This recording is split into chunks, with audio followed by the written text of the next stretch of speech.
I started life out, thought I was going to be a musician, and shifted gears actually in high school when I began acting in musicals. And then I went to New York City with no money, lived on the streets for a while and survived. So I've always thought of myself as a survivor. And I began to make my way in the theater, working as an actor, doing national commercials, some regional theater work, different theaters around the country. And then I became involved with a theater company in New York City that sort of encouraged me to explore other aspects of my creativity. And I'd always been sort of a closet writer. And I came out of the closet as a writer and started writing plays probably 30 years, maybe 40 years.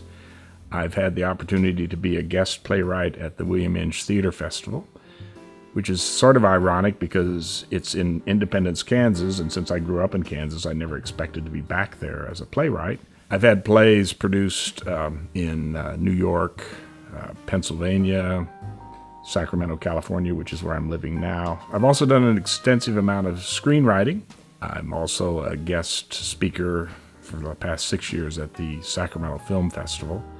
I share a panel with Lou Hunter, and I do a lot of teaching as well. Part of my duties at the Inge Festival when I was there as a guest playwright was that I taught playwriting at the junior college and at a local high school, and I still do a lot of private work with people who consult with me about their plays and their screenplays, and I love doing that as well.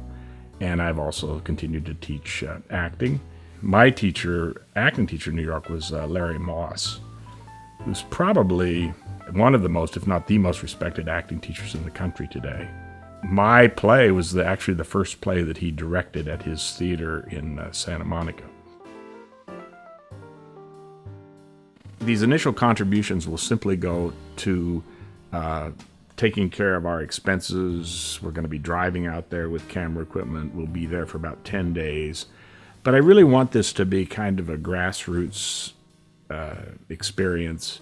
I want people to feel like they're involved in the experience as well. I am going to keep in touch with folks who've contributed even $5, $25. Some of the sweetest contributions I've gotten so far, I've gotten 2 from young people who sent me $5.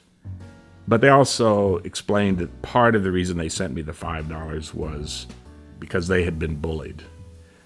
I was very moved by that. They've entrusted me with this and make something that will maybe help them and help other folks. So if you can help us out, that would be great. Like I said, $5 is fine. And if you can't contribute anything, you can just send your good wishes. That's fine with me as well. The very first time I walked back into this old high school, the same school I went to, by the way, 50 years ago, I was flooded with memories. A lot of them good, but many of them not so good. And what struck me at the time was how little things have changed and yet how much they've changed, particularly in terms of how young people relate to one another. And I recalled bullying that I had experienced, and in fact, and I hate to admit this, I'm sort of ashamed to admit this, bullying that I had done. And that sort of was the impetus for me to undertake this documentary. Initially, I was just going to write a play. Linda Utoff, who is the director of the drama department at Manhattan High School, asked me to write a play for the kids because they're going to be going to the Edinburgh Fringe Festival in Scotland. I could write on any topic I wanted to. And I decided to write on bullying.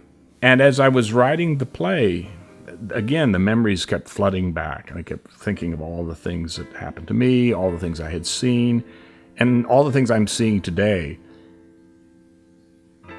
And I thought it would be fascinating, rather than just approaching bullying as it is done today, which then it was in my time, there are still so many similarities.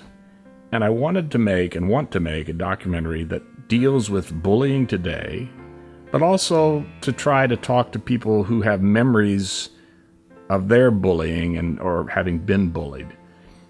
even 50 years ago, and how that changed their lives and continues to change their lives.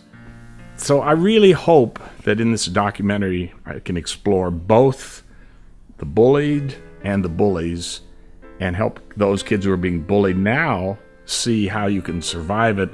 And in some ways, you can use it almost like a tool to feel better in your life. I have been a survivor, and that's why I know I'm going to get this done, because it's important and I want it to be done, and it's going to happen.